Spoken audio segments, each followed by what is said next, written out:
Doctor Bhupen Hazarika express এখন হ'ব নোৱাৰাৰ কোনো প্ৰশ্ন আহিব নোৱাৰে আমি বিচাৰো ডক্টৰ ভূপেন হাজৰিকাক ভাৰতবাসীৰ ৰাইজৰ আৰু ওচৰ চপাই লৈ যাবৰ কাৰণে ভাৰতবৰ্ষৰ ইমূৰৰ পৰা সিমূৰলৈ চলা এখন ভূপেন হাজৰিকা এক্সপ্ৰেছৰ কথা চৰকাৰে ঘোষণা কৰিব লাগে এই মানুহে মানুহৰ বাবে গীতটি যি গীতৰ জৰিয়তে মানৱতাৰ বাৰ্তা দিছে যি গীতটিক মানৱীয় প্ৰমূল্যৰ চেতনাৰ বাৰ্তা হিচাপে অসমীয়া মানুহে বুকুত ৰোপণ কৰিছে সেই গীতটি চৰকাৰে উদ্যোগ ল'ব লাগে যাতে অসমৰ শিক্ষানুষ্ঠানসমূহৰ পুৱাৰ প্ৰাৰ্থনাত সেই গীতটিক সন্নিৱিষ্ট কৰিব পৰা যায় ভূপেন হাজৰিকাদেৱক আমি আমাৰ হৃদয়ত স্থান দিছোঁ জাতিটোৱে আমি বিচাৰোঁ তেখেত অসমৰ জলে স্থলে আকাশে সৰ্বত্ৰে বিৰাজমান হৈ থাকক ডক্টৰ ভূপেন হাজৰিকাদেৱৰ সমাধি ক্ষেত্ৰটোক লৈ ঠেক ঠুক কৃপণালী নকৰাকৈ আটক ধুনীয়াভাৱে গঢ়ি তুলিব লাগে বিশ্বৰ এক ঐতিহ্যৰ ক্ষেত্ৰৰ লগত তুলনা কৰিব পৰাকৈ পৰ্যটকৰ আকৰ্ষণৰ কেন্দ্ৰ হোৱাকৈ ইয়াক গঢ়ি তুলিব লাগে আজিৰ দিনটোত এটি কৃতজ্ঞ জাতি হিচাপে অসমীয়া জাতিটোৱে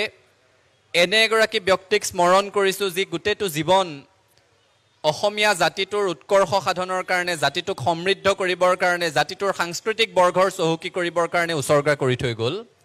ডক্টৰ ভূপেন হাজৰিকাদেৱৰ জন্ম শতবাৰ্ষিকীৰ শুভক্ষণত তেখেতলৈ অন্তৰৰ নিভৃত কোণৰ পৰা আন্তৰিক শ্ৰদ্ধা জ্ঞাপন কৰিছোঁ তেখেতৰ বিষয়ে ক'বলৈ মোৰ ধৃষ্টতা নাই তেখেতৰ ব্যাপ্তি ইমান বহল তেখেতৰ পৰিসৰ তেখেতৰ ব্যক্তিত্ব আমি ভাবিব পৰাতকৈ আমি ক'ব পৰাতকৈ আমি ঢুকি পোৱাতকৈ বহু বেছি বিশাল তেখেতে অসমীয়া জাতিটোক বিভিন্ন ধৰণেৰে মহিয়ান কৰিছে উপলব্ধি কৰি চালে দেখা যায় তেখেতৰ গীতসমূহ যদি একাদিক্ৰমে শুনি যাওঁ অসমৰ ইতিহাস আৰু সুকীয়াকৈ পঢ়াৰ প্ৰয়োজন নাই আজি পুৱাৰ ভাগত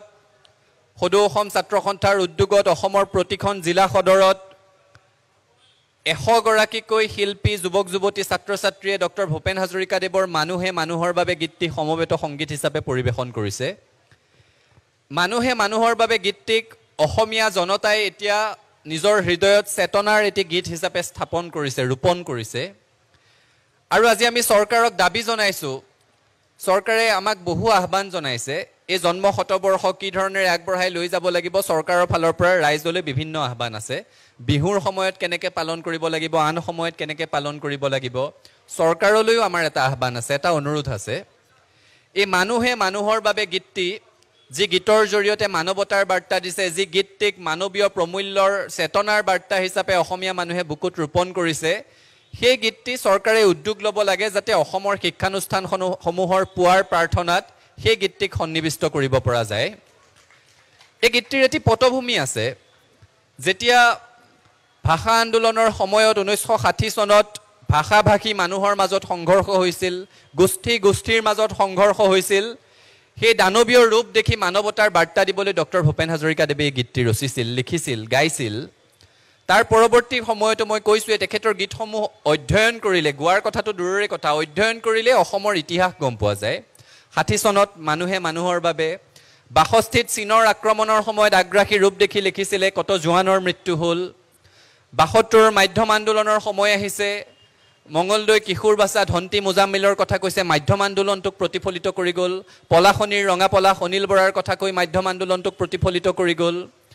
অসমৰ পৰা মেঘালয় বিচ্ছিন্ন হৈ আঁতৰি গৈছে সেইখিনি সময়তো দুখত গীত লিখিছে মানুহৰ মাজত সংঘৰ্ষ নহওক এগৰাকী অসমীয়া যুৱকৰ এগৰাকী খাচী যুৱতীৰ সৈতে প্ৰেম দেখুৱাইছে শিলঙৰে মনালিসা লিংডোৱে মূৰ্তমান হৈ উঠিছে তাৰ পিছত অসম আন্দোলনৰ সময়ত একাধিক গীত ৰচিছে শহীদ প্ৰণামো তোমাক জুয়ে পুৰা তিৰাশী অবৈধ নিৰ্বাচনৰ পাছৰ পৰ্যায়টোক বুজাবৰ কাৰণে মানুহৰ দুখ সেইখিনি সময়ৰ মানুহৰ ক্ষোভ মানুহৰ অৱস্থা মানুহৰ পীড়া প্ৰতিফলিত কৰিবলৈ গীত লিখিছে গোটেই অসমৰ ইতিহাসটো তেখেতৰ গীতৰ মাজত সোমাই আছে গতিকে তেনে এগৰাকী ব্যক্তিক এটা কৃতজ্ঞ জাতি হিচাপে আজি আমি স্মৰণ কৰিছোঁ আৰু আজি আৰম্ভণিহে গোটেই বছৰজোৰা কাৰ্যসূচীৰে ডক্টৰ ভূপেন হাজৰিকাদেৱক আমি স্মৰণ কৰিম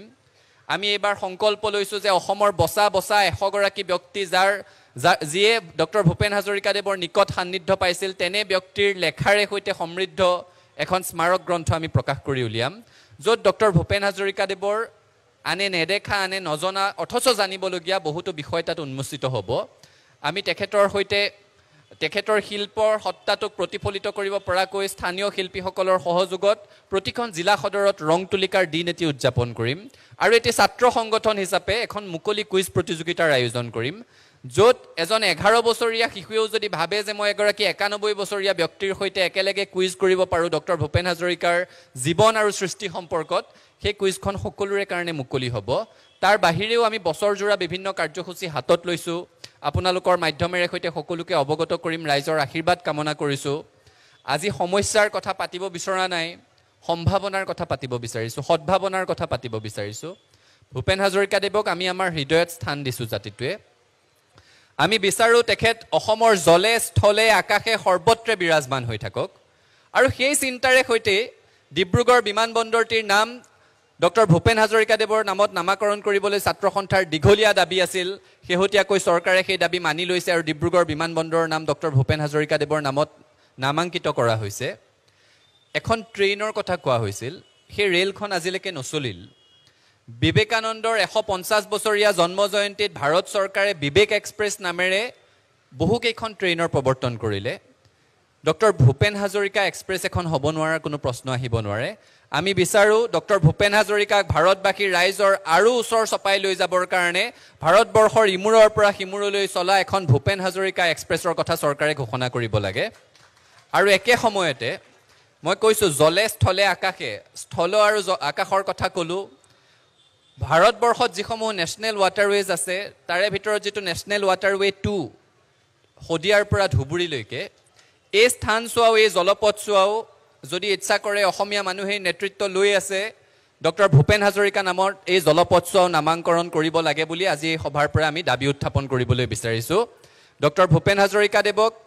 জীয়াই ৰাখিবলৈ জাতিটোৱে যিখিনি পাৰে কৰি আছে, চৰকাৰী পৃষ্ঠপোষকতাত আৰু বলিষ্ঠ কাম হওক তাকে আশা কৰিছোঁ। তেখেতৰ সমাধি ক্ষেত্ৰক সমন্বয় ক্ষেত্ৰৰ নাম দিছে, সঁচা অৰ্থত সেয়া সমন্বয় ক্ষেত্ৰ, কিন্তু সেই সমন্বয় ক্ষেত্ৰক লৈ ৰাইজৰ যি সপোন আছিল যে সমন্বয় ক্ষেত্ৰ, এই সমাধি ক্ষেত্ৰ এই ধৰণেৰে নিৰ্মিত হওক, ৰাজঘাটতকৈ ভালদৰে নিৰ্মাণ হওক, যাতে বিশ্বৰ যিকোনো প্ৰান্তৰ পৰ্যটকৰ বাবে এই আকৰ্ষণৰ কেন্দ্ৰবিন্দু হ'ল, কিন্তু হৈ নুঠিল। মানুহে বিচাৰিছিল যে ভূপেন হাজৰিকাৰ সান্নিধ্য নোপোৱা অনাগত 1000 বছৰৰ অসমীয়া প্ৰজন্মই তাত উপস্থিত হৈয়ে যাতে ডক্টৰ ভূপেন হাজৰিকাৰ ব্যক্তিত্বৰ সত্তাটোক উপলব্ধি কৰিব পাৰে, সেই ধৰণেৰে নিৰ্মাণ হ'ল, হৈ নুঠিল। মানুহে বিচাৰিছিল যাতে বিশ্বৰ যিকোনো প্ৰান্তৰ পৰা এজন গৱেষক আহি তাত উপস্থিত হ'লে ডক্টৰ ভূপেন হাজৰিকাদেৱৰ সৃষ্টিৰাজিক লিৰিকি বিদাৰি চাই গৱেষণা কৰিব পৰাকৈ তাত অৱলম্বন থাকক, কিন্তু সেয়াও হৈ নুঠিল। গতিকে চৰকাৰলৈ আমাৰ বিনম্ৰ অনুৰোধ, আমাৰ আহ্বান, আমাৰ দাবী, ডক্টৰ ভূপেন হাজৰিকাদেৱৰ সমাধি ক্ষেত্ৰটোক লৈ ঠেক ঠুক কৃপণালী নকৰাকৈ আটকধুনীয়াভাৱে গঢ়ি তুলিব লাগে। বিশ্বৰ এক ঐতিহ্যৰ ক্ষেত্ৰৰ লগত তুলনা কৰিব পৰাকৈ পৰ্যটকৰ আকৰ্ষণৰ কেন্দ্ৰ হোৱাকৈ ইয়াক গঢ়ি তুলিব লাগে। সেই দাবী চৰকাৰৰ ওচৰত পোষণ কৰি আপোনালোক আটাইকে অনুষ্ঠানটোৰ উপস্থিত হোৱাৰ বাবে ধন্যবাদ আৰু কৃতজ্ঞতা জ্ঞাপন কৰি মই মোৰ ক'বলগীয়াখিনি সামৰিছোঁ। আমি একেলগে আছিলোঁ, একেলগে আছোঁ, একেলগে থাকিম, হাতে হাত ধৰি আগবাঢ়িম, সফলতাৰ আকাশ চুমিম। ধন্যবাদ। জয় অসম।